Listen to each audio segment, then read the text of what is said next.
weary traveler, come warm yourself by the fire, and let us regale you with mighty tales. Tales of adventure, tales of heroism, and of course, tales of Tamriel. I am once again, awkwardly, your main host, Lotus of Doom, because Arcanir has died again. He keeps getting rezzed, but he keeps going down, so he put me back in charge, which we'll see if that was a mistake again. Once we get going, but he's actually out at a game jam, so he seems like he's having a lot of fun. Hopefully he's enjoying himself. Hi, Ark. We won't totally grief you this time. But we also have our very hyper host of the channel that we are currently on, Hyperpixie. How are you? I'm doing great. How are you? I'm doing pretty well myself. And then, as a special treat, we also have Robots, or Tom from ESO Lorecast. How are you, Tom? Yeah, I'm good. Hey, guys. It's good to be here. Yeah, why don't you just give us a quick little synopsis of what you do before we get started, just so people who might not already know you can check you out. Well, I am the host of the Elder Scrolls Lorecast and a number of other podcasts, and I also run the Robots Radio Podcast Network, which also has shows like Written in Uncertainty with Aramithius on it. Yes. So, yeah. And I, stream on occasion. I put some videos up on YouTube. I do a bunch of, content creation stuff. Great. Well, it's a pleasure to have you here. We talked about doing this maybe 5 months back, and just like in Normal Tales fashion, it finally happened. Just takes a little while. You'd think we were a major company with how long it takes to write our ship. We eventually get there. Pleasure to have you. Yeah, exactly. Better late than ever, because this there's not a ton of news this week, so having you join us, I feel, is going to be better than just kind of trying to make something of the news, because you can bring an aspect to this discussion that I think many people might not be quite as adept into doing, and you can probably provide a little bit of a unique spin to it, which I think will be good. Yeah, dad jokes. Yeah, exactly, dad jokes. I'm good at those. Yep, and I make trash puns, so we're good to go. Dad jokes, trash puns, and Hyperpixie. I giggle a lot. Hyperpixie being happy. Giggling. Yep. All right, so the really only behind-the-scenes update is that Ark is away, so that's really all there is behind the scenes, so you get to have us as a cast this week, which hopefully goes somewhat well. I guess it's easy enough. We can just move right in the news, because there's not an awful lot of it this week. So, as many of you might have known, there was supposed to be an ESO Live yesterday. It was the first one of the year and kind of the return. Unfortunately, as everybody also found out, that it didn't work. I'm not exactly sure what the details were, but it did seem like there were some recording issues or something on their end. So unfortunately, it was postponed, so there actually was not an ESO Live yet. Hopefully whatever it was isn't, the end of the world, but I secretly was hoping they might talk about Bethesda Game Days at it, so I was a little sad, since that still hasn't technically been announced. I was hoping to get a few more details on that, but hopefully things are all right over there, and they can figure out how to fix it and give us one soon enough. Yeah, I can tell you that from what I know, that is a thing. Right, and people have been asking. It's going to be a thing. Yeah, I was going to say, since I basically live not literally down the street, but figuratively in the grand scheme of like the United States map, I live down the street from PAX East. So people have asked me about it, and I'm just like, yeah, well, Bethesda keeps doing something, and it keeps being bigger than the previous year, so logic would dictate that they would do it again, as it's been a great event previous years. So, yeah. Last year they announced it like 2 weeks before the actual event. Right. Speculation is that probably sometime around the 11th we'll get an actual notification that it's going to be a thing, and you and I have talked. I'm going to be up there for PAX, and so I'm going to come visit. Exactly. And I'm planning to, chances are it's going to happen, from what I've heard. So I'm planning to be there. Yeah. And worst case scenario, it doesn't happen. We take over the bar anyways, kind of like what we did in Vegas. So yeah. So if you're in the area and you want to hang out with us, then we're going to be there. Join us at PAX East. Yeah. Yeah, we'll just make stuff up about Bethesda games and what's coming out. If they don't decide to show up, we'll just be the next best thing, and we're just going to make crap up, and then you can just pretend like it was real. That'll go well and definitely not end in several lawsuits. Hey everybody, Elder Scrolls 6 is coming out tomorrow, and we're going to add more. Surprise! You can buy it at robotsradio.net. Patreon. $700. Yep. Done and done. It will be delivered in 4 years. So yeah, hopefully more news on that in the near future. So next thing, I guess, that's worth noting, have you guys logged into... Well, I know Hyperpixie has, because you were literally just in a dungeon prior to this on stream. So you were in Vet Scale Caller Peak. So you've obviously logged in. Robots, have you managed to log in yet to ESO as of today with the month switch? Yes. Yeah, I was actually... I've been grinding through some of the quest stuff that I've not done on my main character.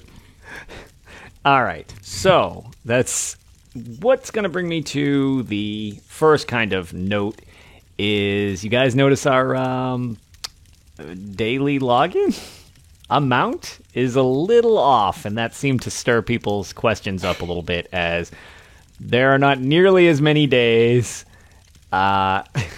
represented as there are even in February, which is already a short month. Yeah. I had to stop and count. So 2 things. I've got 2 things on this. One, Fire Bear. Yes. A chubby fire bear, too. Chubby fire bear. Yes. It's a big guy, too. I put it up on the screen. I showed my wife, and she's like, is that a mount? And I was like, no, it's just a big little buddy fire bear thing. So I love that pet, but it also makes me a little bit sad because I have the matching mount, but on PS4, because I had like amazing RNG out of a free crate. Rip. And so it does make me a little bit sad because I'm like, the mommy bear is just right over there, just in the living room on the console. I want it over here, but I can't have it, so. They're separated by technology. Yes. So sad. I feel like there's a metaphor in there somewhere. Somewhere. So, as one of our friends that we make reference to from time to time, speaking of this little fire Atronach bear, I really want to give note to the great name for it, which I think is now canon because of the amount of people who made the joke. I was going to make the joke until I saw how many people had on his feed, but to the Elder Memes who started this, it is a Chonktronaut, is the official name for him. So don't forget to log in and get your Flame Chonktronaut. Flaming Chonktronaut. Yep. So I think that is canon lore. If you need to check with Lehman Tuttle, I would suggest doing so. I'm sure he's totally on board with that as being canon and not mortified by what his community's doing. So I tried to show it on stream since I was in-game anyway, and it tried to sit in the chair, and then it started doing some strange things. He's just rotating a little bit. It's fine. Yeah. So that's where the random outburst of laughter was coming from. So the reasoning, or at least it seems like the reasoning, because there were a couple posts made, and I actually think... Did you see the official one from Gina? Yes. Okay. Right. I was going to say Gina had one, and I believe Sarah Hecker had another one, where it's to not single people out, since this is the update that we need to reinstall the entire client on all platforms, so none of us are exempt from this. And this is accounting for people have very varying speeds, and if you're stuck downloading this thing, because it is... Even though it's smaller, it is still a big file. This may hold some people up for a couple days in some cases. So rather than basically unintentionally screwing people out of being able to get their daily rewards because, well, they physically can't download the game and log in to play the game at the same time, there's just less rewards, so everybody has got a better chance of actually... getting all the rewards, which is fine. I mean, the rewards are what they are. The little Atronach guy is pretty neat. I don't even remember what the other things are. I really just like the 100,000 gold one when they do that, or the free DLC one. The one time they did that for Murkmire, that was great. There's also a head marking and a body marking that's actually pretty cool. I think it's like ancient dragon tattoos or something along those lines. Okay. Yep. Cool. Yep, like at the end of each week column, awesome. a row. Yeah. It totally makes sense, and I'm totally fine with not getting like extra slowing poison for a few days. Yeah. like that's fine. This makes a lot of sense, and it's just more fair for everybody. Yeah, I think this was a good move. Yeah. I'm fine with it as well, personally. I mean, the food is whatever. It's not as good as my food that I generally make. The poisons are fine for when I'm playing PvP. Hi, Boots. And then, what was it? The potions, whatever. The only ones that I'm not a fan of is I don't use drinks. So the Crown Refreshing drinks are the worst because it makes you not only delete them, but confirm for 3 seconds that you want to delete them. Which I don't like because I get a lot of those and I don't use I don't use drinks. So. Yeah, those 3 seconds add up after 5 years. Yeah, after I've been destroying them one after another or piling them all on one alt, so Guaranir is literally nothing but potions. So, so yeah, that's just a little update on that. And then Mid-Year Mayhem is still happening, which I assume is probably going to devolve into a decent chunk of our tales, since the event is still going on. It is... some people last time didn't know when we did the poll that things were a little more controversial than they tend to be. And we're not really going to delve into too much of the weirdnesses that have been going on with this between stream siping and all this stuff. Just be civil to each other is all I can say.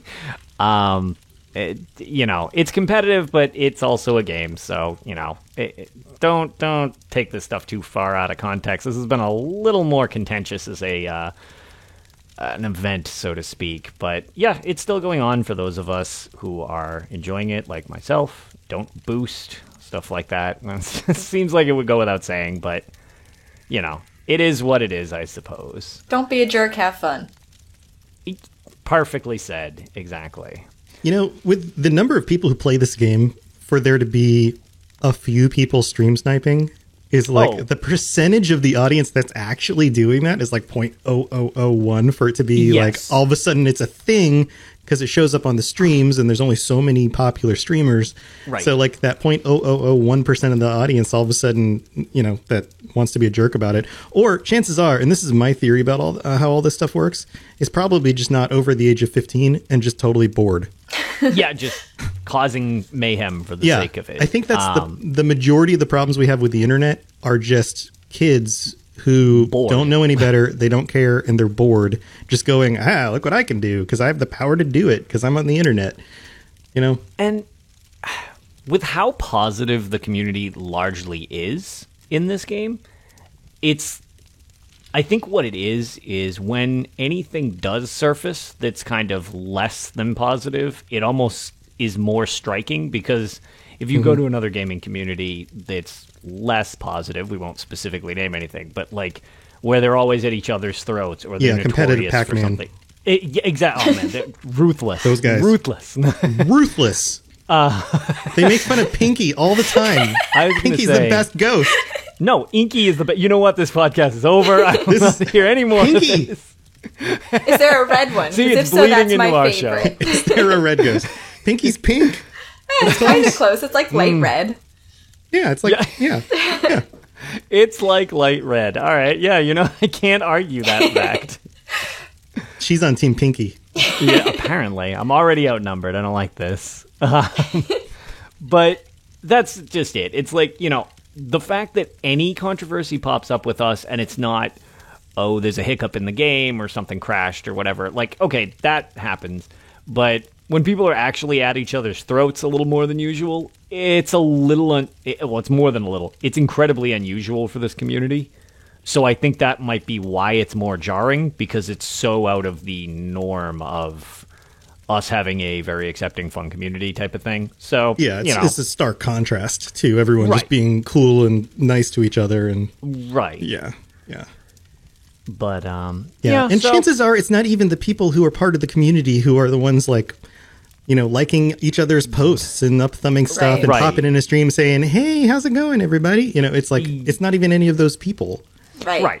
And PvP brings a very different atmosphere where some people are not used to the more competitive aspect where a lot of people will I almost didn't edit myself on that one. People will crap talk each other a little more than people are used to.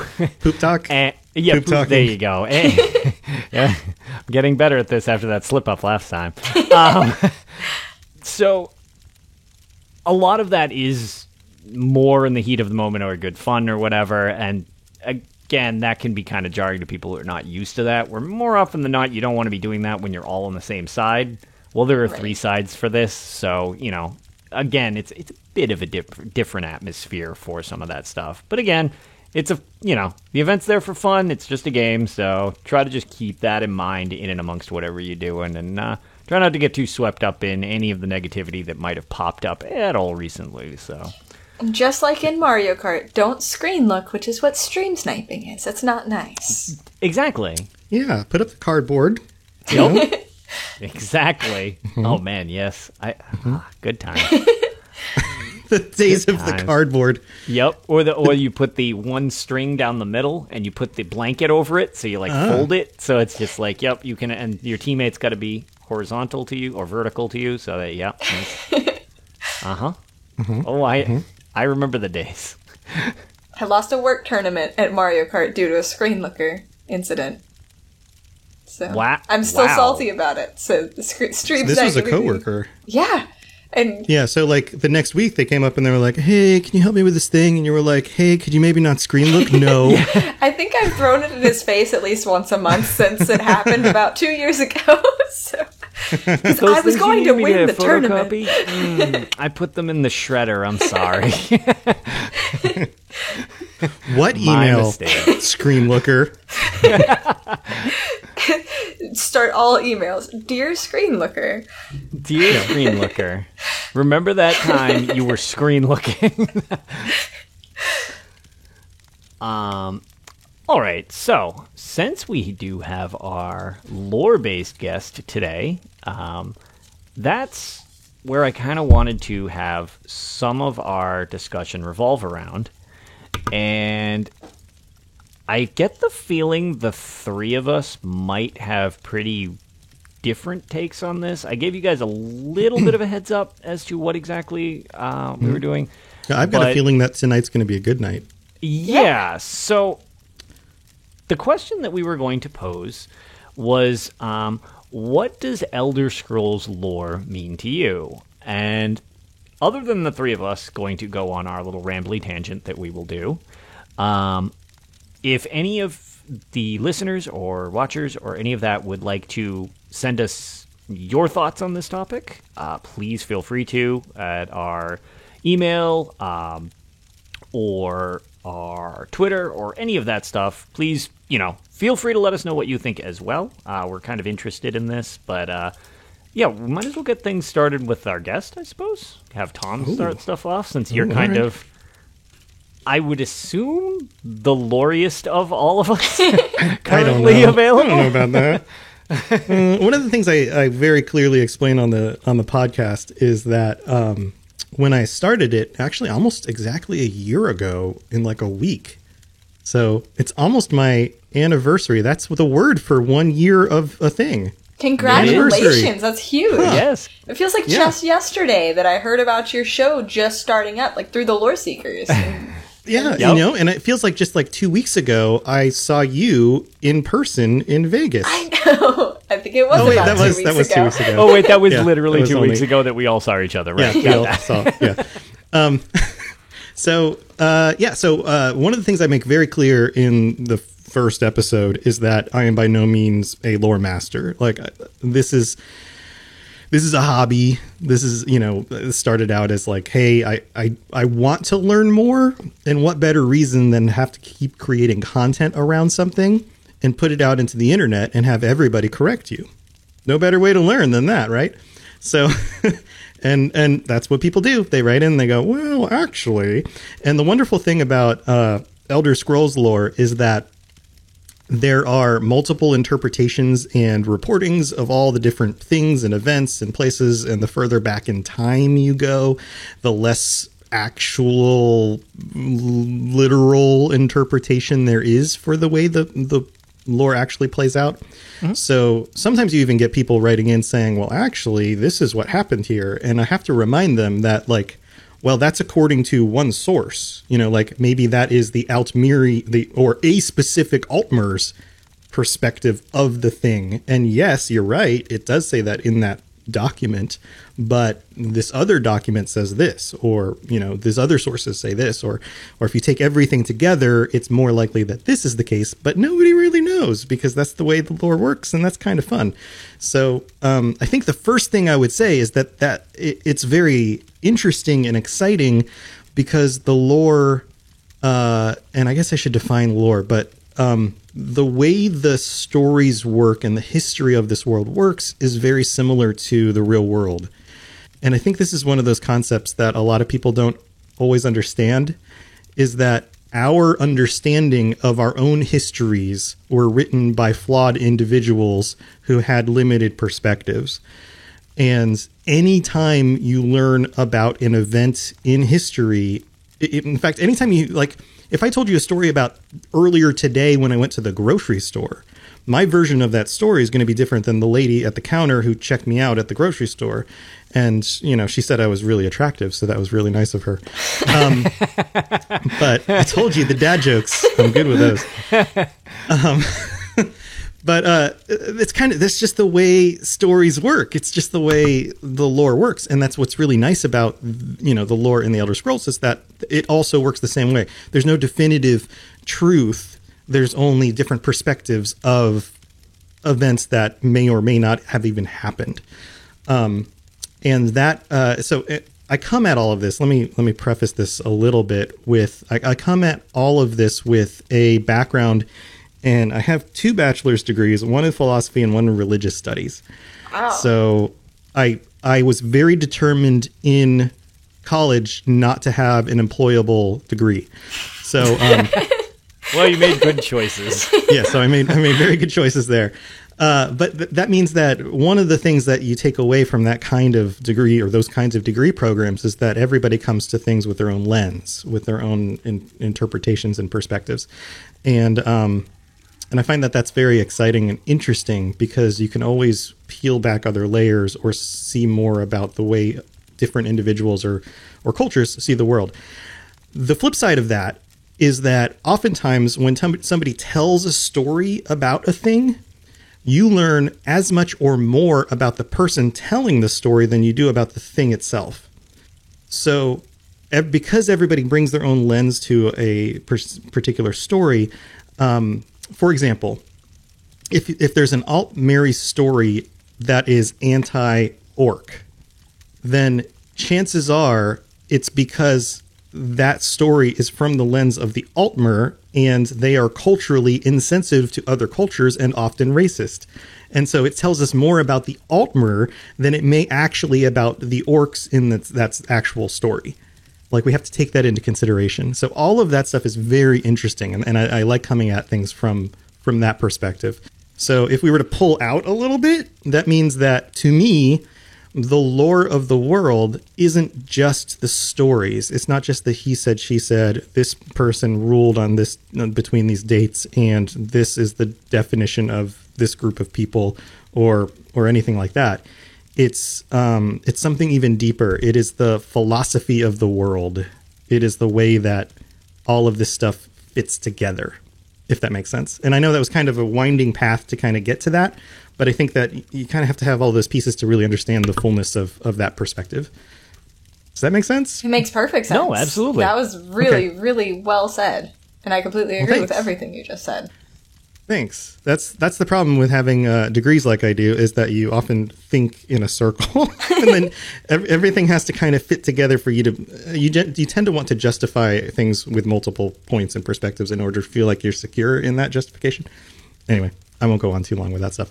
But Unlike that winding justification I just gave you, I try to keep the show to a short, like 20 to 30 minutes so that everything's digestible and bite-sized, and you don't end up with, a show that could be 2 hours of just way too much information and too much depth. So I find that important as well in trying to get to the root and the true understanding of what it is we're talking about when it comes to lore. So that's my perspective. I love it. I was going to say that's very, very, very insightful. Side note as well, too, Brothers of Tamriel podcast gave us a raid while you were giving your description. My diatribe. Yeah. Ooh, I like it. So thank you guys for dropping in as well with everybody. Thank you so much. Hi, guys.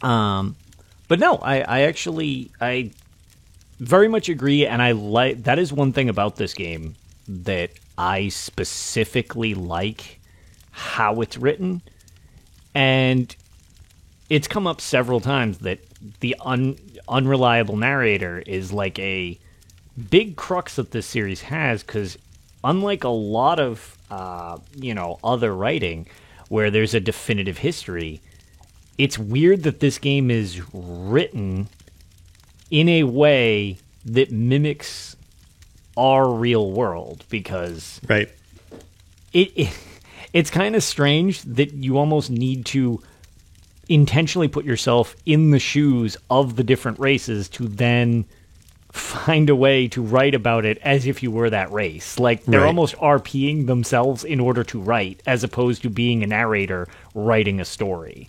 Yeah, and I think that's something common to a lot of good authors. If you're going to be writing a really interesting and realistic fictional work, then and this, I think this tends to be a trend more over the last few decades. You want to see the world from the characters you're writing about. You don't want to see the world from some omnipotent narrator perspective, because that's just not real. Like nobody has that perspective.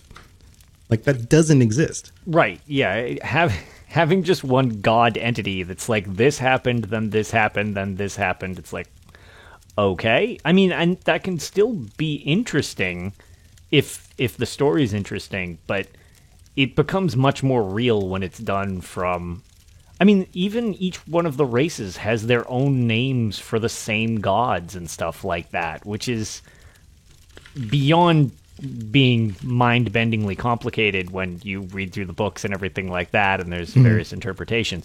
It makes it feel so real. Like, it really feels like a world that's just like, yep, you're just getting whatever perspective from whatever story you have, and it's like, you're only a villain from the other side. You're not necessarily a legitimate villain. Unless you're Molag Bal, then you're pretty much the worst. But other than that... You by your nature are just terrible. Yeah, not many good points about him. Vampires are kind of cool, but that's pretty much all he's kind of got going for him. By extension. Yeah.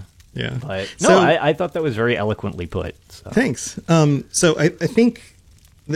oftentimes people will just stop there too. They'll say like, this is really cool, because that gets stated by a lot of content creators and, people at ZOS and people at Bethesda.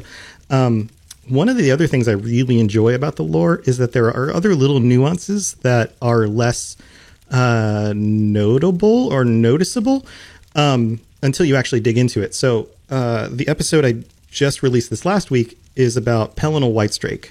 Because of the PvP stuff and the quest that you get, talks about that at work, Pelinal's. FYI. Yeah, Pelinal's literally what I did yesterday. right. Pelinal's bounty, or whatever it's called, whatever the scroll that you get, right? That gives you extra XP. And so I was like, okay, this would be a great opportunity, because I've been talking about like early man, the needs, who are these early men who did things in Tamriel and made a name for themselves and started their empires and all that. So I dug into some of the texts about Pelinal and read it on the actual episode. And I noted this in the episode, that some of the language used in the text is antiquated.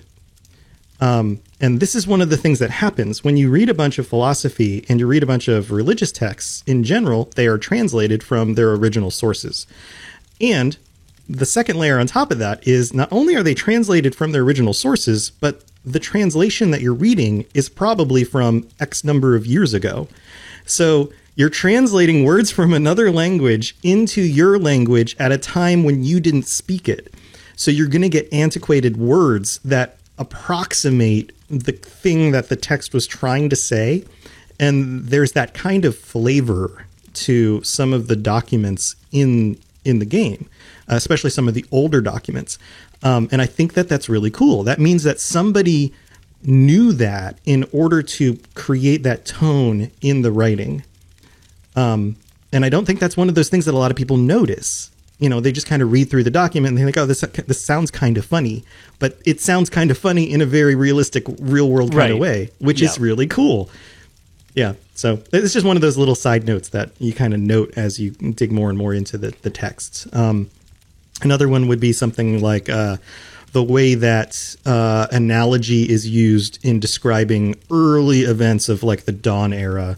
And of the Aedra and the Daedra and the early events and things. There's a lot of analogy, or like the Yokudan lore has lots of analogy about like a serpent eating its own tail, and like ancient religious works in our own, world sound like that. They're all written through mostly analogy. And, what most of us in America are familiar with are stuff like the Bible, the Old Testament, and the New Testament. So, but you look at, even Jesus uses analogy in order to try to explain deeper truths through those documents. So it feels realish, right? I guess you could say. And it's helpful too. I mean, I guess it kind of helps when you have a series, so to speak, as the Elder Scrolls, that has carried on for going on 26 years now, gosh. as the 25th anniversary was last year. Needless to say, they can rent a car. Yeah, exactly. They can rent a car. They've achieved almost everything. Soon they can run for president. Pretty soon, yeah. So the thing that's interesting about a series that runs so long like that is that you have a turnover in writers. Mm-hmm. So the styles will also shift. I mean, we've had a lore master shift literally during the course of Elder Scrolls Online, but I mean... Yeah, this time last year. Mm-hmm. Yeah. Exactly. And, throughout the various years, I mean, the original creators of the game are no longer with the company anymore. And you also have people like Michael Kirkbride, who, despite some of his interesting side effects that have come out or whatever, his writing style was very, very unique when he was writing for Morrowind and stuff like that. Oh, yeah. So you get his flavor, which is very different than, say, Lehman Tuttle's flavor to the series. And they all mesh together when you look at Elder Scrolls as a whole of, wow, there is a lot of different tones and a lot of different writings that combined really flesh things out, whether that was initially the goal or if it's just kind of become the goal when they realized like what they had on their hands. Because I mean, the series is nearly unrecognizable as people have seen as I've been going through some of the older games. A lot of things have changed in 25 years. Just a bit, like Lizard Man to Argonian. Lizard Man. Yeah, just Lizard Man, and no matter how many there are, there are 9 Lizard Mans. It's there are no Lizard Men. There are that's like a coding thing where they didn't want to add the variable for if plural, then add change language. Yeah. Exactly. It's funny stuff. But yeah, so Pixie, I guess how do you take lore from your perspective of the series? So to kind of build off what Robots was saying, it really adds to the immersion for me. So before I started playing Elder Scrolls games, I still am actually like super into the Legend of Zelda series. I would spend hours trying to connect the dots on this timeline that at the time didn't exist. Now there is an official timeline, but I was one of those timeline crazies. Yeah, that thing's nuts. Yeah. It's still, like, it doesn't make sense. But it kind of, like, so you take a game like Zelda that has this very non-linear timeline that people are even questions, like, did the devs actually think about this whenever they were going through this whole thing? And then you compare that to Elder Scrolls, where you have this very continuous series that sometimes, yeah, it kind of contradicts itself, but it has a reason for contradicting itself because of the unreliable narrator, and it's just so rock solid and so deep.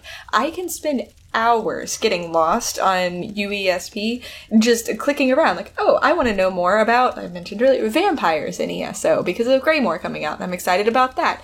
I click there and it's like, oh, I want to hear more about these blood matrons. What are they? And then you just get in this click hole, and then you end up learning more about Molag Bal, and then it's like, oh, wait, that relates back to ESO, so this makes more sense now. And it's just this huge, sprawling, living world in and of itself that I can just find myself getting lost in, even whenever I'm not in game, which is just really incredible to me. And I use video games, like, if I'm depressed or something, it really helps me to just kind of escape my problems, unwind at the end of the night, and just escape to this fantasy world where magic is real and I can heal things, and I really, really like it. But having this layer of lore that I can just dive into on my off time is just amazing to me. It makes it less just a game, more this kind of fantasy novel of sorts that I can just dive into for hours and really bring so much depth to me personally. Yeah. Nice. So I've got another little snippet of a thing to add in, if that's okay. Yeah, no, go for it. Absolutely. So one of the other things I really think is interesting about the way the Elder Scrolls lore works compared to, the best thing to compare the old Elder Scrolls lore to is something like an epic fantasy novel series, because it has the same kind of depth that a writer like somebody like Tolkien or Game of Thrones guy, George R.R. Martin. Martin, yeah, would do, right? What's different, though, is that those were written in a time where you didn't have live feedback from your audience, or almost live, like regular feedback from your audience. These games came out over the last 26 years, and most of them during the time of the internet, and in the more recently, the ones where you could actually stream, like Hyperpixie was doing, and respond in real time to the things that you're seeing, which means that the writers are watching us respond to their writing and bending and changing and being influenced by our own reactions in a way that, like, writers, 20 years ago or longer weren't, because that wasn't a thing. So in that kind of way, we are co-creators in the world. Yeah. Not just because we can play the games and actually do things in that world, but because our response is live in a way to the creators themselves. Right. And we really know they watch. Rich pops into chats all across Twitch, and I see him sometimes in my chat, and Matty Gunn's here in chat. Oh, yeah. He's in his chat. He's all over the place. Yeah, he was stream sniping Matty earlier. Damn it, Rich. It was Rich the whole time. Plot Who twist. can ban the banner? He's like sitting behind the scenes like, kill me, will you? Finally, my revenge. I told you the Daggerfall Covenant was winning this alliance war, and none of you can ever stop that. Curses. Curse you, Rich. No, this is why. Yeah, see, this is actually why I'm very glad both of you kind of have explained this, since I don't know.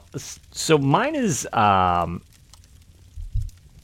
like sort of, I would almost say, like a more shallow way of experiencing the lore. But it's something that's like a little strange because I've never really had this attachment to another series, and why this has kind of become my favorite series over the years is I love the stories to the game. They're great. But what I originally got hooked on, as I make no real dancing around the fact that Morrowind, even after all these years, is still my favorite not just Elder Scrolls game, but it's my favorite video game, period. So the thing is, I fell in love with the environment, which is going to seem kind of weird, but it's the land of the series more. I love that. The land of the series, specifically like Morrowind, I had no idea what I was doing when I first played that game. I had no clue. So I booted it up on my friend's Xbox and tried it out, and I was just mesmerized by I had no idea what the hell was going on, and I was getting attacked by this like oddly shaped white ant thing that turned out to be a scrib. And you could swing at it, but you couldn't hit it. Yeah, no, it's just whiffing sounds, and then I died. And I'm like, what kind of game is this? Like, the game's broken. Yeah, so it was so weird and alien, and to be fair, for a long time, I mean, you can get lost in these worlds where you can just roam around and everything like that, but I had no direction in that game when I started. I'm just like, well, this is just fascinating. So I got lost in Vardenfell or Morrowind itself, and I went through and eventually beat the game, and I was like, okay, yeah, that was enjoyable. I like that. This game's a ton of fun, and I kept going back to it. And then, several years later, Oblivion came out, and I remember just as soon as you walk out of the sewers for the first time, and you've got that weird, super God ray, sun-bleached thing hitting your eyes when you leave the Imperial sewers, and you look out over that bridge into the lake, and I'm like, dude, this is, like, prettier than life. Like, what is happening with this?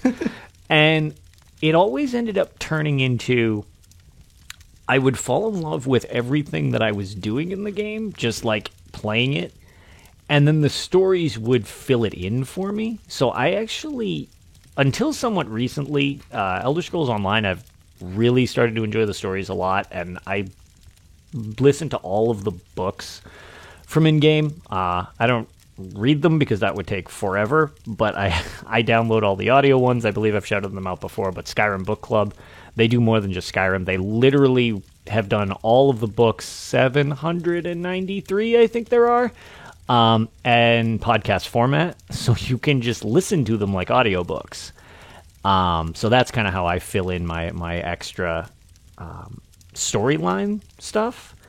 But the thing was, and still kind of is I'm always fascinated by the environment that I'm in myself, and the lore of the series just kind of grounds it into something for me, rather than the story being the focus for me, which I don't know if that's common or not common or whatever, but I've found that it's been a lingering thing since I've started, and I don't think I've ever got attached to a series where it's not the story that keeps me coming back. It's just, I want to see the things. I want to interact with the things.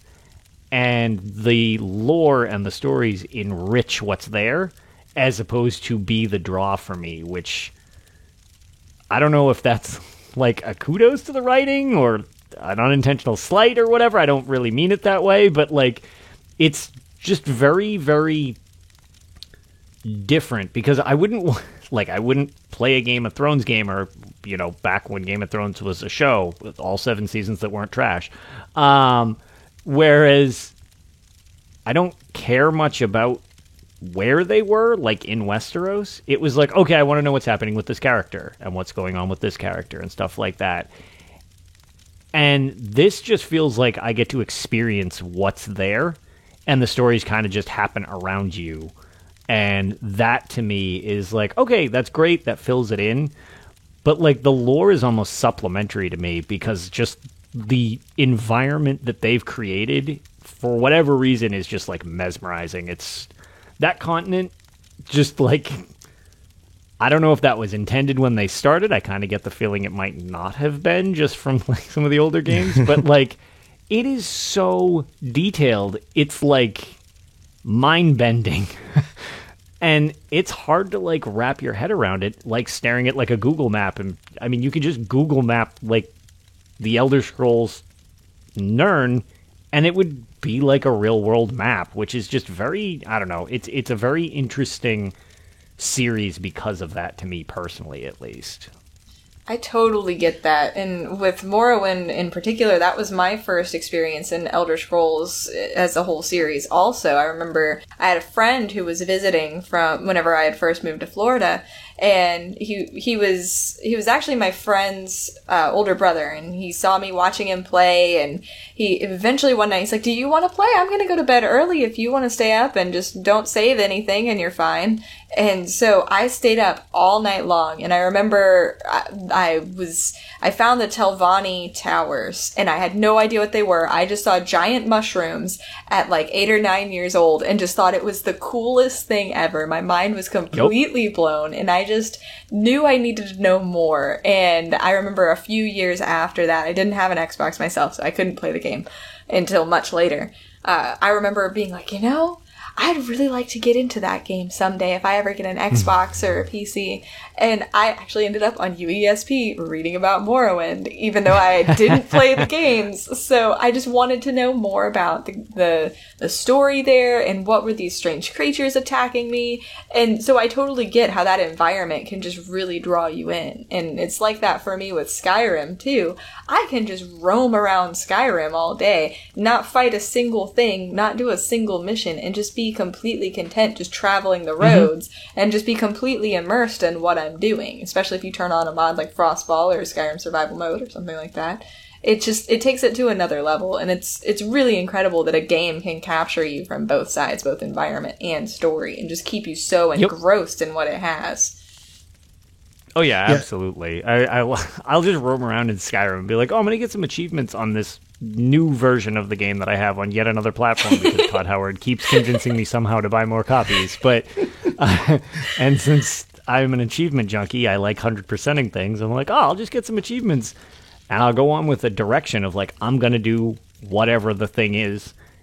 And then like 4 hours later, it's like, oh man, I got to go to work or the gym or whatever. And I'm like, I walked around in the plains of Whiterun for 4 hours. I didn't do anything, like, at all. I listened to the pretty music and was like, ooh, like a torch bug, and I pulled its butt off, and then just roamed around, grabbed some thundercloud. I was like, I didn't do anything. Yeah, imagine the Torchbugs version of that story. Yeah, see? The unreliable Torchbug narrator. This monster was just wandering around for 4 hours, and then he came up and pulled my butt off. Glazed over look in his eye, and then he just ripped my husband's butt off. Super weird, creepy dude. Just like... He's a monster. What is he doing out here? Don't you have anything better to do, Dragonborn? He shouted at a plant. I don't understand what he's doing. So, I think you guys. I started. I didn't really start in Morrowind. I played Morrowind until I realized that I couldn't hit the thing, and then I bounced off of it because it was a downloaded, pirated copy of the game. Look, you were just playing the Godhead, and you were creating your own narrative. Right. But I did get into Oblivion when that came out, and had a very similar response of like, man, this world feels lived in a way that other worlds didn't. And I think one of the elements that made it work for me is that it's this wonderful mix of, and the lore in general is this wonderful mix of familiar and unfamiliar at the same time. Yes.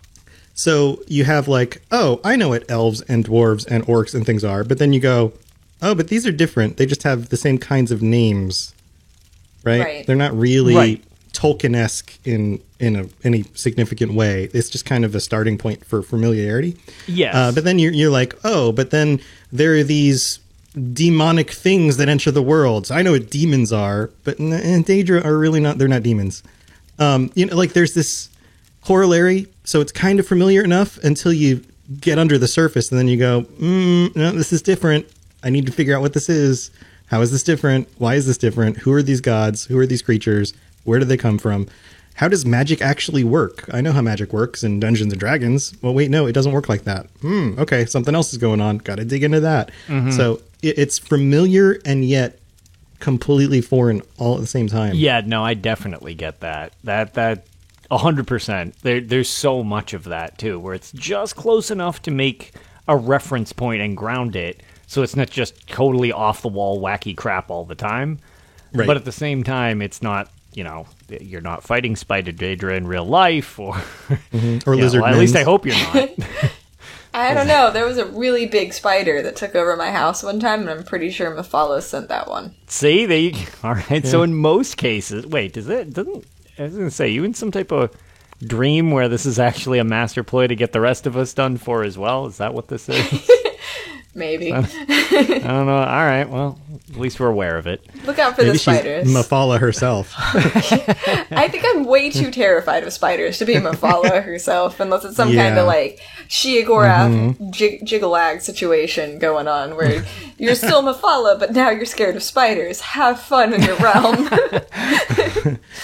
That's exactly what somebody who wants to deceive us would say. That's right. You'll never know until the spiders come. That's really Mephala talk, if I've ever heard it. But, no, well, thank you guys. That was exactly what I was hoping to hear, because I'm always curious on people's viewpoints of this series, since there's so much to love and or theoretically not love, I guess if it's something you don't like. This series has so many avenues, and rarely do you get something quite this fleshed out. But I mean, it's like you said, it's old enough to drive. In theory, this series has been around for a comically long time when you think about it. So very rare is something quite this long lasting. It's almost as old as me now, and that's kind of scary. Dun, I mean, dun. it's always been almost as old as you. Yeah, that's true. That's the now true. That's was never just- actually changed. The now was Unless you found superfluous. right, you found some advanced aging technique. I'm a Yeah, follower, it keeps getting remember? closer I'm in age to me. immortal. Damn it, Elder Scrolls is catching up on me. Once again. Percentage-wise, it does. All right. Well, that was pretty much what I had hoped to accomplish with that. So I guess why don't we, why don't we bounce it back to Pixie? Pixie, why don't you tell us about your tales for this last show? All right, so throughout the week, I'm doing that thing that a lot of PvPers seem to not like right now, where I'm a PvEer who goes in and just tries to be as sneaky as possible to do a town quest for the tickets and then just get out of Dodge real fast. Because I had a lot going on during the week, so I wasn't in ESO too much until yesterday. I actually got really sick, so I was kind of down and out for part of the week. So yesterday I was back in game and I had a stream going. Ended up having a whole bunch of volunteers to do a dungeon. It's like, well, we've got 2 tanks. We've got a whole bunch of DPS volunteering now. Let's just see if we can get an impromptu trials group together. And I've only done a handful of trials in the game. Because I primarily stick to dungeons, just things that I can easily pug and run through pretty quickly. But I was like, we have so many people here, and we ended up having to pull in, I think, 2 people from Craglorn's Zone Chat. We did normal Sunspire and then normal Cloud Rest +2. And that was my first time doing +2. And I'm about to get logged out of this game. That was my first time ever doing +2. So that was a really cool experience. We actually, I don't remember how many tries it took. I think it was only 4 tries before we actually got it. That's not bad with a... And you said that was... How many people did you pug from Craiglorn? There were 2 people who were pugs, but there was one guy who, this night that he did the trials with us was his first night ever doing a trial in ESO. He's really new to the game. And then there was another one who had never done Cloud Rest specifically, but he had done other trials in the past. Okay. And then Sunspire went super smooth. I don't even know if we wiped in Sunspire at all. We did really, really well. I was really impressed. And it was only normal, so it wasn't anything like hair on fire, but it was super fun. And it was able to get these people who hadn't experienced trials in ESO a little taste of what they're like. Especially the new guy. He was coming from Final Fantasy XIV, so he's used to 24-man raids. He's like, wow, this is content that I didn't even understand how it worked in ESO, and he was really excited to get into it. I was really happy that we were able to get him in there. And it was just a blast. Everyone was joking around, having a good time. The pugs were super friendly. It was just really an amazing experience. And then there's today. So it started out, I had a plan with a guy I regularly tank with, Lego. he was like, I want to test a Nightblade tank that I built. He's at 50. He's fully geared. I'm ready to take him into Vet Scalecaller. I was like, sweet. I could totally do that with you Saturday night. Should be a pretty quick run as long as we can get a couple DPS to go with us. So I log on. He's still caught up in his trial. I was like, all right. I've probably got about 30 minutes of time to waste. And I was like, I could do a random normal. I could go random vet. I was like, I'm feeling courageous tonight. Let's do random vet. There's no way it'll put me into one of the DLC dungeons. And the screen for Frost Vault appears. Yeah, I was going to say, so Finn heard that. And Yes. Aww. Usually it throws me into Vet Scalecaller every single time I say that. But I'm like, you know what? I've plugged Scalecaller before. Even if I have to do Scalecaller twice in one night, no big deal. Was not anticipating Frost Vault. That's where everything started to slip a little. So we get in, and I'm like, okay, I've never done this one on Vet before. I've only done it on normal. And so I go in, and everybody seems friendly. We get to the first trash mob. Tank is just immediately one-shotted. I'm like, oh no. And so we get the tank up, we're like, hey, could you use some different food? Do you have any different gear that maybe you could slot? Your health's just a little low. This isn't supposed to happen. We kind of need you to not die in one hit. Pretty please. We love you, but please don't die. And Yeah, at least take like 2 or 3 hits. yeah, if you can be like a one, like if you can die in 2 hits, that's enough time for me to get a quick heal out. And so we die a couple more times to the trash mobs, and haven't even gotten to the first boss yet. And the DPS is like, do you want me to put some heals on my back bar? And I was like, I really hate to be this person, but we can't heal through a one-shot. There's nothing we can really do unless we just have insane buffs going down. And so then the tank ended up, he was very nice. Everybody was very nice about the whole situation. Tank left. And we waited and waited and waited and couldn't get a tank. I'm like, I've got to go. I have stuff to do. So that's whenever I left. About that time, Lego was wrapping it up in his trial. So then we jumped into Scalecaller Peak. Pulled in a couple people, well, one person from chat. And then I also pulled in, we pugged the other guy. And we got them in Discord with us. Super friendly guys. I've known Gamer Moat from the Lore Seekers for a while now. I knew he was nice. The pug was super friendly. Neither of them had done the dungeon. So we're like, okay, we can walk you guys through mechanics. This is going to be a teaching run, and it's going to be really fun. And the only one that really tripped us up, other than the last boss, and we didn't have time to finish it. Spoiler alert. We didn't clear it tonight. But, so the first boss really tripped us up, and I feel like that one's the biggest pug killer, the Troll Twins, where you have to use one's abilities to block the other one's abilities, and if you don't time that freeze phase exactly right, like go to run to freeze yourself as soon as you see that AoE go away, you're dead, and there's not much you can really do about it. But they were really good at taking direction, and we were back in the game constantly, and so we eventually cleared that. They did an awesome job. Everything else just pretty much melted. They did fantastic. Last boss tripped us up. It's a pain in the butt with the RNG and the statues, so I'm convinced that we would have killed her if I would have had more time to stick in with them. They may have actually, I heard them talking about pulling in another chat healer. it looks like they did. Oh, congratulations, guys! Yep. I was going to say, looks like they did finish it, actually. I was about to say, I know they could do it, and they did fantastic. You were all, like, cruising along to the point that you were on the cusp of it. It was just one of those things that it's like, okay, if you stick at this, you'll get there, so... Yeah, it was a lot of fun.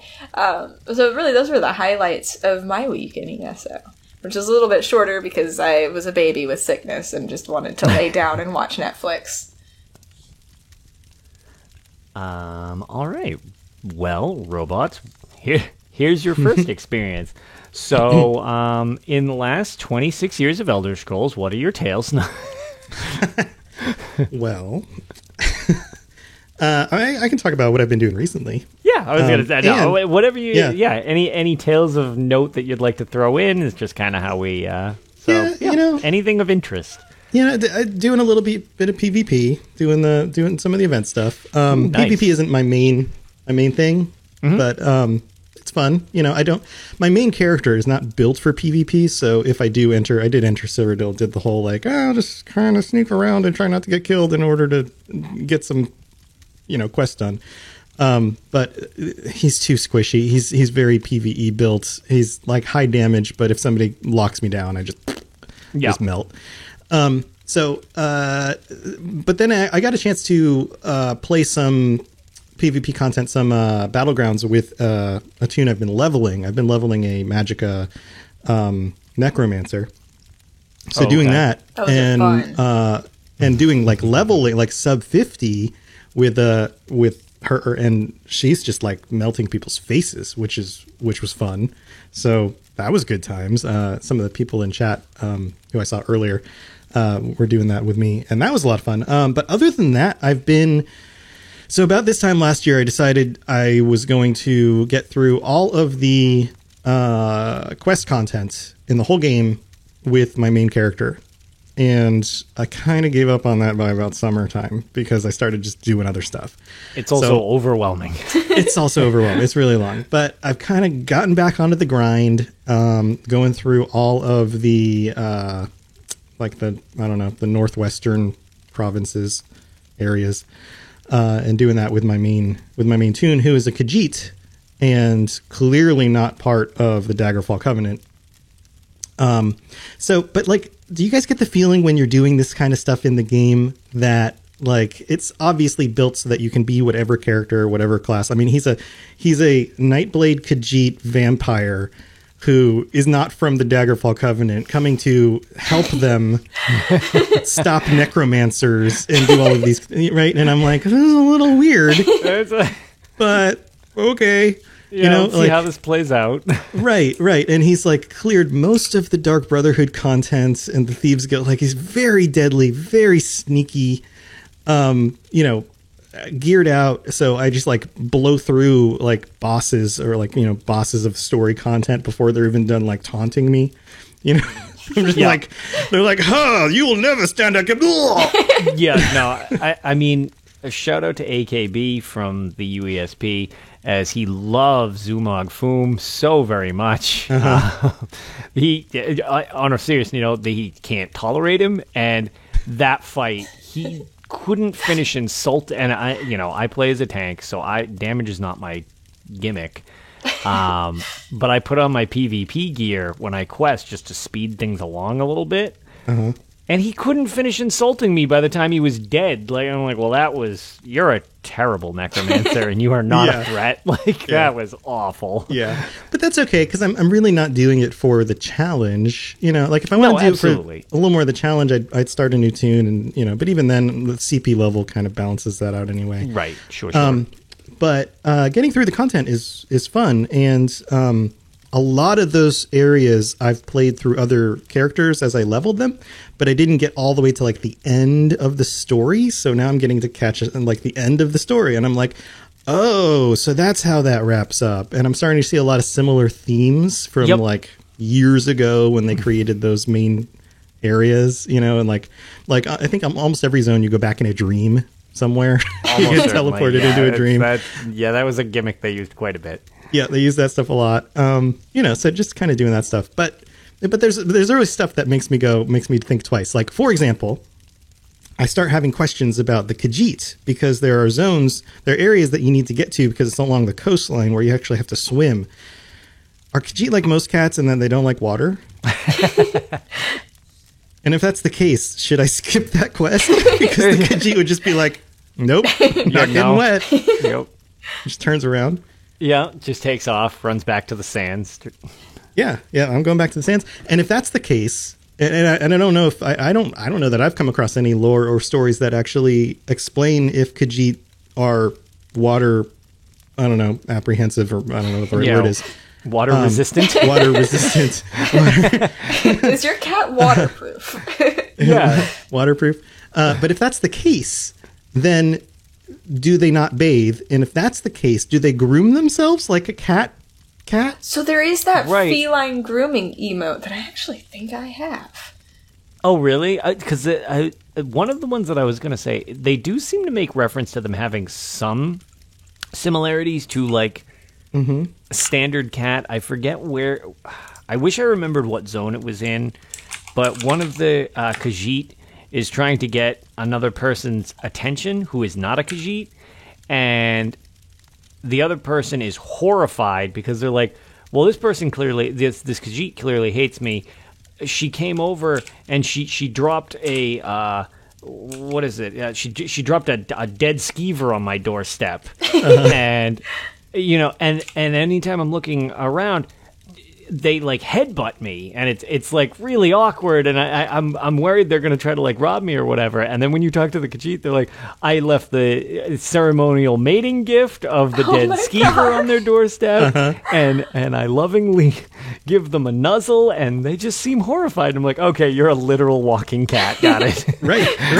So if that's the case, then maybe they groom themselves instead of bathe. And if that's the case, they must be extremely flexible if they're all like humanoid shaped. But that also means that they're grooming parts of their body that most of us can't reach with our mouths. Yeah, which leads to other disturbing questions. About, right, like, is it like a group activity or something? Right, or if you can reach all of those parts, do you need to leave your house? I don't know. So anyway, also true. This is where my brain goes. Yeah, that's it. Well, actually, one good thing that was brought up by Dagamoth, I don't know if that's how you pronounce it. I don't know. Dagamoth in chat, traders, and they use ships, and that brings into the piracy aspect and stuff like that. So you'd think if they're like sea-based, which in many cases they are, as they're known for being smugglers, you would hope that seems like that is a tragic race flaw. If you're like, yep, all right, to the high seas, we've sprung a leak, we're all just going to slowly die. Like, there's no saving us. I didn't think about the could they swim or not part of it. It was more of a like, well, I thought about the trading on the sea stuff, and I was like, well, maybe they go on ships. They tolerate it? They tolerate it because of the trade and making money, because they're all about like, but Skoom is a hell of a drug.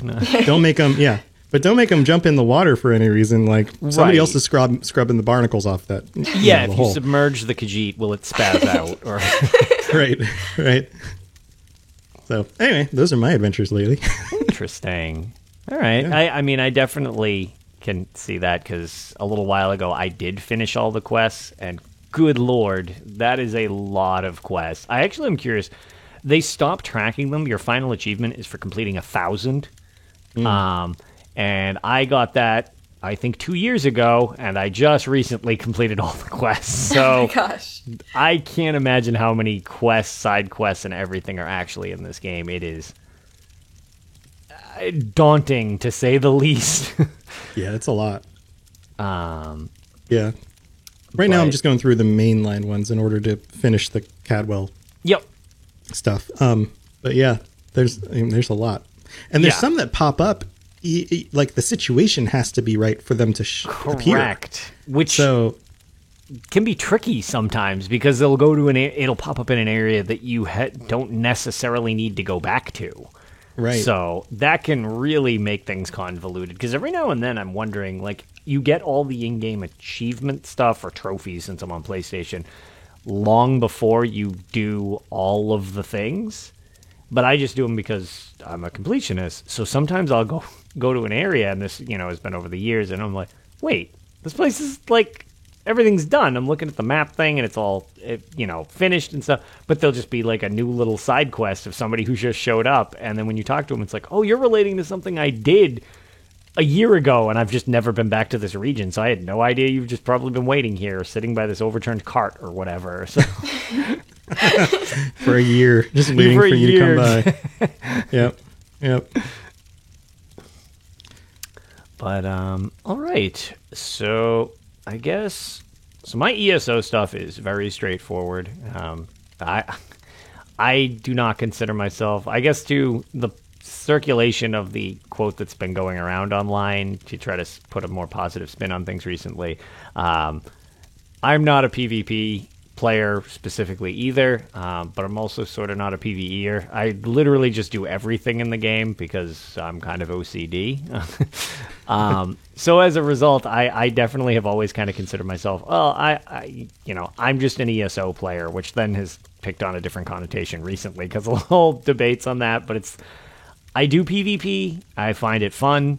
Mid-Year Mayhem, as I've mentioned many times, is my favorite event. So I have made as much as a dive into this event as humanly possible. I got bumped out of the top 10, unfortunately, in the last campaign because I had to go to work during the final stretch of the campaign, and I got bumped from 9th to 13th, and I was super bummed out because I was like, damn it, I wanted to be in the top 10, but not so much. I had to leave my main campaign of Calgrantid, which is, as anybody knows, that plays a lot of Cyrodiil PvP. That's like the granddaddy. It's champion points enabled. It's 30-day campaigns. Your alliance is locked, so you can't like flip sides and sell out basically what the plans are of the other teams. No spies. Yeah. But during this event, good luck getting in there. I queued in before I switched servers, and it had a 2+ hour wait clock for the queue, and I believe I was 1,096th in line. Oh, no. And I was like, oh, cool, nope, not going to happen. So, yeah, I switched servers real fast. But yeah, so I've been playing a lot in Cyrodiil, and the other thing that I've been trying to get into is Battlegrounds a little bit, which is a very different beast, and I always say is a little more skill-oriented rather than dealing with battlefield tactics. So as a result, I'm worse at it. But it's fun. There's a few features that I'm trying to figure out. It is very, just from a gameplay standpoint, from somebody who does not main a DPS, Battlegrounds has its modes for other things that aren't just DPS. But, man, is Battlegrounds focused on DPS characters. And support characters are really just, yeah, that's fine. Like, you get less medals for it, you get less points for helping. It's got a very heavy DPS focus, which is fine or whatever. But as I've been actually talking to Bob Chickens, or Bob Chinsky, if you want to use his real name, but Bob Chickens. Bob Chickens and Dog, as we went over, is their possible new show name. I've been chatting with them a little bit, and there are just a few things that I haven't been able to wrap my head around, as I tend to prefer Cyrodiil as opposed to Battlegrounds. And not to turn this into just like a huge PvP tangent, but there are some features I'm going to be working on trying to understand a little better, because sometimes I'm a bit confused as to why things are how they are. And one of them is the assist feature. You get your kill credit for last hit. So if you're the shot that kills the person, that's where you get your credit. You got the killing blow. If you showed up and the person had 4 hit points and you tripped and sneezed on them, but it did 5 hit points of damage, even though, say they had 50,000 hit points, you got the kill. Not the people who beat them up, you got the kill. Which is fine. It's just, I mean, from a coding standpoint, that also totally makes sense. I get it.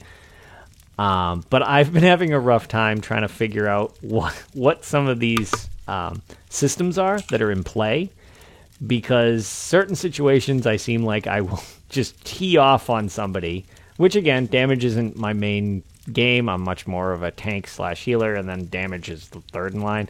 And if I'm in a 1v1 or something and I whittle somebody down to like half health, and then my teammates come in and either save my life because I'm not doing so hot, or they just are like, well, this is too slow and this is getting embarrassing, so they just melt the person. And I'm occasionally confused why I'm like, okay, cool, they're dead, success. Why didn't I at least get an assist out of that? Like, I just got completely snubbed, and I did some work, and I got no acknowledgement whatsoever. And I was like, well, that feels kind of bad, because you don't get individual AP for kills in Battlegrounds. It's medals, and then you just get an end tally score, and hopefully your team wins. So I guess I maybe notice a little more that a lot of times I seem like I get kind of snubbed. And I'm like, oh, I'd really like to change what I'm doing to not have that happen, because I assume it's on me, but it's just something I guess I hadn't really realized going to prior. So there's a lot of games, especially MOBAs, Yes. deal with this in different ways, where they will allocate XP or some sort of like a gold point distribution value Yep. to different things. So if somebody is spec'd as a healer, then they get points for healing. If somebody's spec'd as a tank, they get points for taking damage and protecting the other players. They also have oftentimes awards for like most assists, and the idea of assisting somebody is a much broader thing. Like even if you heal somebody who's fighting someone else and gets a kill, then maybe you can assist for that kill, because they wouldn't have been able to stay alive in order to get it otherwise. So yeah, they might want to pull from some of those ideas if they were ever to expand this out and really balance it. Right, and I mean they keep growing these systems more and more, and this is just one I had less experience with. And when you get the little pops in Cyrodiil where it's like, okay, well your teammate wrecked so and so, well, it divvies up your AP between the two of you, and it's like, well, I got my stuff, at least I was acknowledged. When it's kind of an all or nothing situation, I guess it was made more clear to me that I'm like, oh, I'm getting nothing more than I'm getting something. It's like, oh, well, that's an interesting note that I guess I had not realized nearly as much prior to. So it's just kind of an interesting thing that I need to now work on understanding better as I get more into it. But yeah, it is what it is. And so I guess the only other update I have in terms of my stuff, because we skipped over it last time as the show went incredibly long for a show that was just basically us gushing about how much fun ESO Vegas was. I think I was here the whole time. Yeah. Oh, yeah. No, I was going to say, I think you were in chat literally from beginning to end for like almost, what was that, 2 hours and 49 minutes or something like that. It was pretty late by the time it was done. Oh, yeah. It was, yeah, we were getting delirious again. I had not given an update as to my arena adventures, which I have been continuing to post on my Twitter. I have not had as many updates recently just because any of my game time that I have available, I've been playing Mid-Year Mayhem. However, I still have jumped on and off just because sometimes I don't have time to hook up, like log into ESO and do more than just my writs or whatever. So I found a few things. I mean, there have been plenty of posts on what has actually been there and stuff throughout my adventures, but I figured I would just do a quick update to bring everybody aware of what I've managed to dig myself to, and several of the bizarre choices or just features of this game that really kind of make me appreciate what the series is now. Starting most how can I put this? I was reading the stat screen wrong to start with. Like, nothing about this game is meant to be easy, I've learned, including reading. So, everybody's pretty familiar, especially since we're all ESO players. You have your health bar, you have your stamina bar, and you have your magicka bar. Well, you have those in Elder Scrolls Arena as well. Your blue bar is your magicka bar. Your green bar is your health bar, apparently, I found out very recently. And your stamina bar, for some reason, is your red bar. So I was wondering why I was dying sometimes. Like, what the hell? I have like 85% health. And I realized I was reading it wrong because nothing is labeled. They're just 3 bars. I knew my magicka bar because I'm incompetent and not a mage. So if I try to use a spell, the game will insult you and say, like, you have no magical talent, fool, or something like that. And I'm like, well, that was unnecessarily cruel, but thank you. I'm now aware that I can't do this. But yeah, so those are inverted in this game. I'm not sure when that changed, but health being green was something took me an embarrassing amount of time to figure out that. Yeah, health grows like plants. Yeah, exactly. Perfect. Right? Where were you when I started, Tom? I needed that. Yeah, that's clear. And stamina has to do with blood flow. So that's like obvious. red. See, Yeah. And now Weird. ESO doesn't make any sense. My whole world is ruined. Everything's backwards. So, I had mentioned being a disease-ridden ball of disaster last time we were playing, where I had leprosy. Oh no, I'm sorry, I had the consumption. So I cured with my the consumption. Yes, it's just a disease. They don't have anything neat like you have astral vapors or rock joint. You You know how just you get the consumption, right? you just get horrible real-world diseases that brutalize you in this game. So I got the consumption, and I was like, well, this isn't great. From an and- Argonian maid. Yeah. So I tried fast traveling, and the game warned me that in my current condition, fast traveling might not. What was it? I forget exactly how it was worded, but you might not survive the journey, pretty much. And I'm like, wow, that's dark. So I fast traveled, assuming that game is trying to build atmosphere, and it killed me. Fast travel literally killed me. You failed the Oregon Trail. I did, and I don't know if it's a percentage roll or It's- what. Huh. So like some of those old games would actually take like the time it would take to fast travel would be actual in-game times. Yes, it does do that. It Right. actually tells you it's going to be like, this is an 18-day, 9-hour, and 13-minute journey with the current weather and wind conditions. I'm like, well, that is very specific. Right. So like if your health is ticking away because of some disease, Exactly. then it's going, okay, well, you're not going to survive because you won't have done anything but travel and Correct. bleed And to slowly death the entire bleed to- way. Exactly. Which you are completely correct, because I learned that is how the system worked. So I needed to make a quick save and then try to chart going backwards how far I could make it without dying to the consumption. Because I didn't have any ability to heal myself because I'm not a mage, and I didn't know disease was so prevalent, and I was super early in the game, so I had no way to cure myself.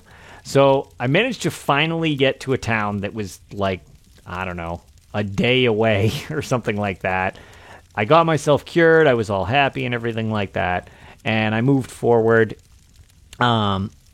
And my direction, as I had mentioned last time, was I needed to go to Stonekeep to find this scroll thing, so they would tell me where Fang Lair was, the same Fang Lair from Elder Scrolls Online, which is pretty neat.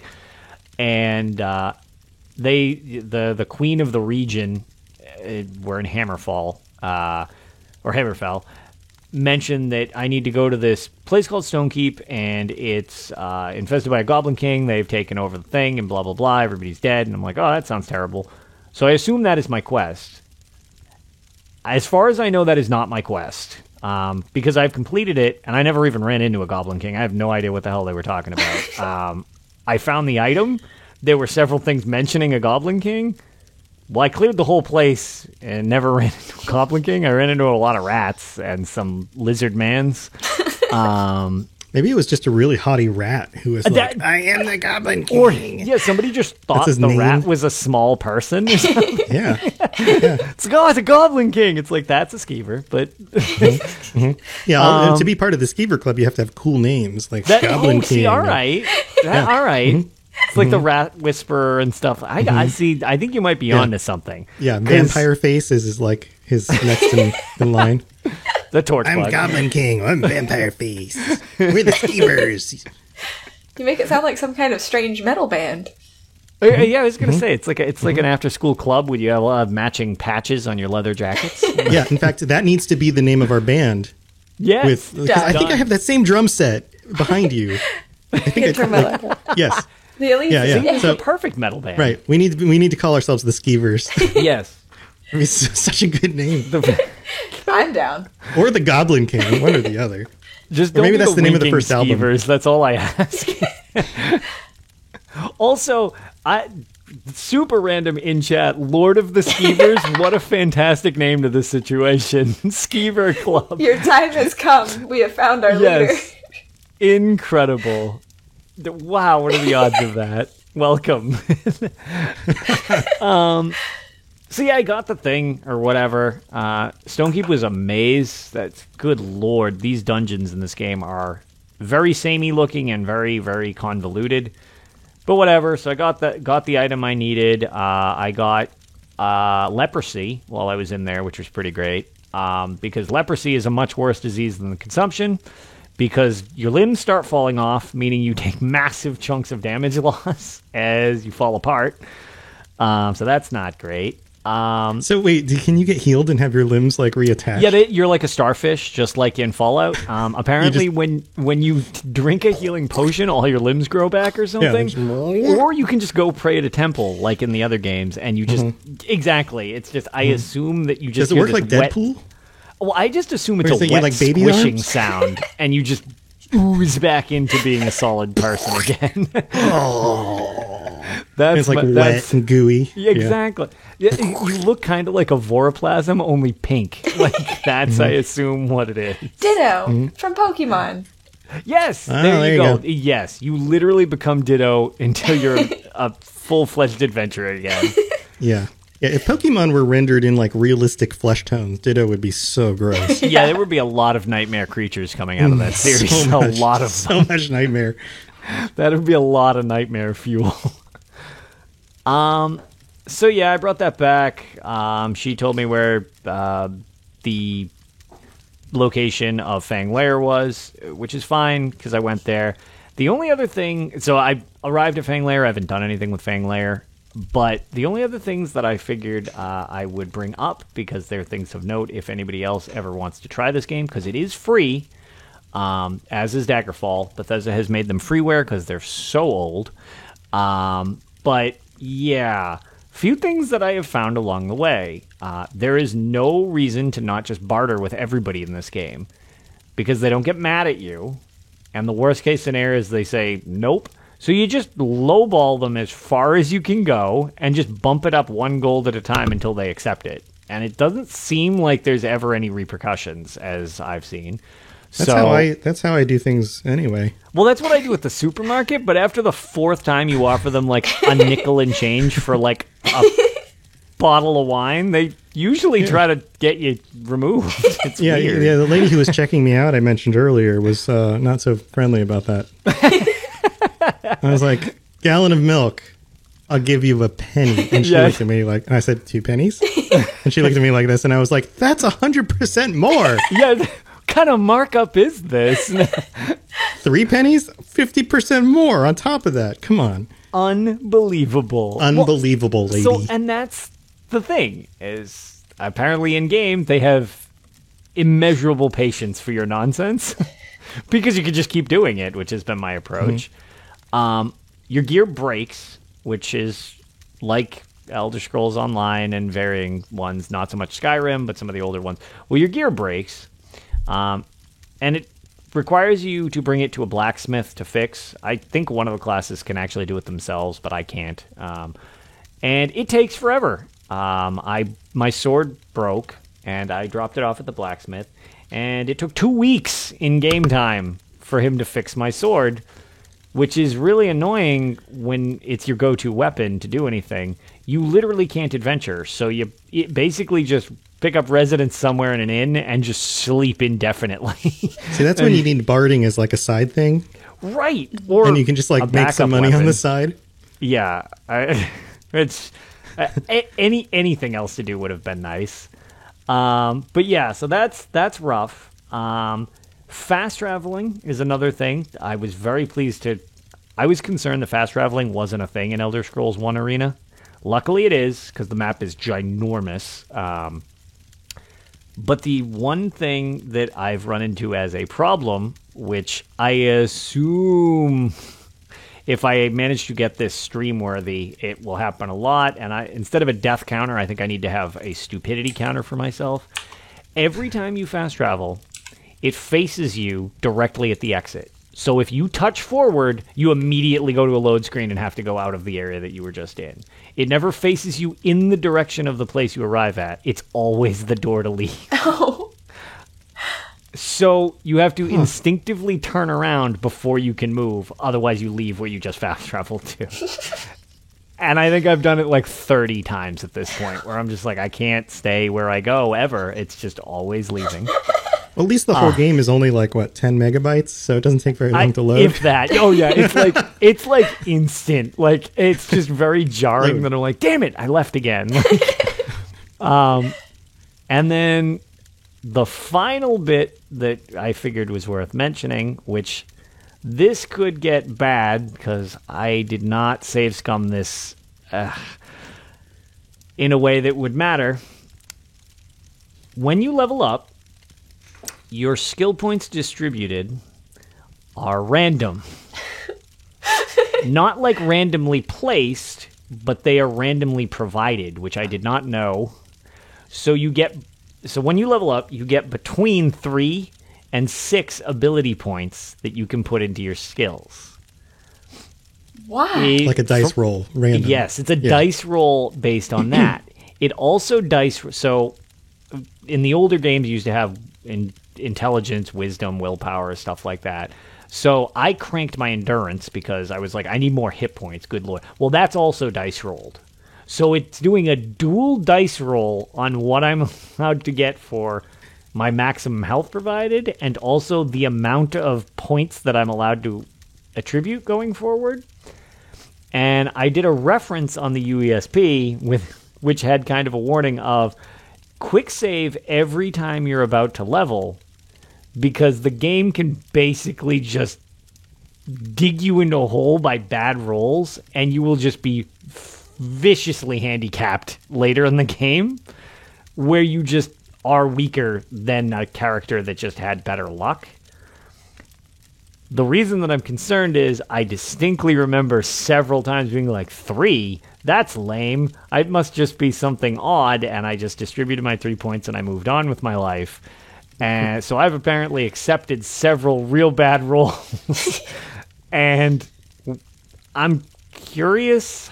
I've heard leveling gets kind of complicated later in the game, so it gets hard to power level. I'm really wondering if I shot myself in the foot and didn't realize it. So if in 2 weeks or so I'm just swearing that this game is impossibly difficult and I can't hit anything and everything just kills me nonstop, it's probably because I rolled way too many 3s for my own good. But yeah, so those are some interesting aspects that I was unaware with Arena, and man, this series has become much more user-friendly over the years, but I do enjoy the game to a weird sadomasochistic degree. I've been very much attributing it to, it's like Dark Souls. I feel very accomplished when I did something, because you die so many times trying to do any of it, and it's super, super slow. But, so that's pretty much that. Also, hello to Sons of Sithis, who just joined us. How are you guys doing? So does anyone else have anything of note that they would like to mention before we close things up? Yeah, we're at an hour and a half. That's not too shabby. Not too shabby. Yeah, not too shabby at all. No, I'm good. You're good? Yeah. Pixie, anything from you? Anything we might have missed or whatever? No, that about wraps it up for me. Think you're good? All right. Well, then on that note, why don't we just say where people can find us? Why don't we start with you, Robots? You can just give us a rundown of any of the places, because you run several different things. So why not give us I'm a little busy. Yeah, give us a little promo as to where people can find you if they'd like to follow you or sub to you or any of that stuff. Yeah, so I'm Robots. Robots Radio is the network that I run, so you can go to robotsradio.net. You can find anything about the podcasts I do, like the Elder Scrolls Lorecast or the Fallout Lorecast. There's a number of other shows on the network, so lots of other shows about video games or movies and other stuff. The premise of the network is that they're all very good quality, and I've already found good shows, so that if you like one of them, you'll probably like some of the others if you're into the same kind of content. But I also do YouTube videos on, if you just search for Robots Radio YouTube, you'll find them about things like Elder Scrolls. And every so often when I get a chance to stream, I do that as well at Robots Radio, twitch.tv/Robots Radio. So if you're in chat right now and you want to drop me a follow, you're welcome to do that. I'm more likely to do that in the evenings. and it's more of a hobby thing to just kind of hang out with people and have fun. So no real schedule. So that's how I do it. Nice. And Pixie, where can people find you besides the platform we are currently on? Well, right now everybody's hanging out at twitch.tv/hyperpixiegaming. That is where I stream Thursday through Saturday. And you can also find me on Twitter at hyperpixiegames and Instagram at hyperpixiegaming. Awesome. And as most of you know, I am Lotus of Doom pretty much everywhere on Twitch when I actually stream. Twitter is where I usually waste a lot of my time, but I like getting to chat with everybody, so it's a solid distraction, even though it shouldn't be at work. And in-game, Lotus of Doom, I'm on PS4, as I've met several new people. If anybody, for that note, has interest in joining us on the PS4 guild, we are actually kind of firing up on all cylinders. A pretty solid push toward making an active guild again, run by Promethean. I'll just be there to help, but it is his project that he's spearheading. So we are the Twilight Nightingales over there. If you would like an invite to the Discord, even if you don't want to join us in game, that's totally fine. Just let us know. Either Promethean or myself will be happy to get you an invite. But yeah, on that, I would like to say you could also follow everything we do over at dungeoncrawlernetwork.com. There you can find links to all of our social media, including Twitch, YouTube, Twitter, and Facebook. Be sure to check out our Patreon that doesn't exist, and why did Ark leave that in the notes? But however, ignoring that bit about the Patreon that doesn't exist, you could consider leaving us a 5-star review on iTunes if you happen to use iTunes. It helps not just our egos, which is fine. That does make us feel great about ourselves. But that's not the point that really matters. It does help the podcast bump itself up the charts, which is super useful to all of us and just being recognized by more people in the podcast space that might enjoy it. But it also lets people know that we say real words, and sometimes they matter. And we would like to thank you all for joining us on this episode of Tales of Tamriel, and hope you all have a great night. We will see you next week, everyone. Bye.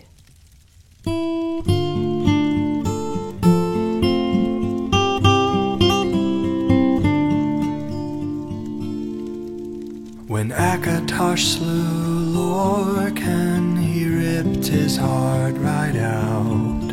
He hurled it across Tamriel, and the heart was heard to shout, red diamond, the heart and soul of men. Red diamond, protect us till the end. The laughing heart sprayed blood afar, a gout on Seir it fell, and like a dart shot to its mark down in an alien well. Magicka fused the Lorcan blood to crystal red and strong. Then wild elves cut and polished it down to Chimel at a ball.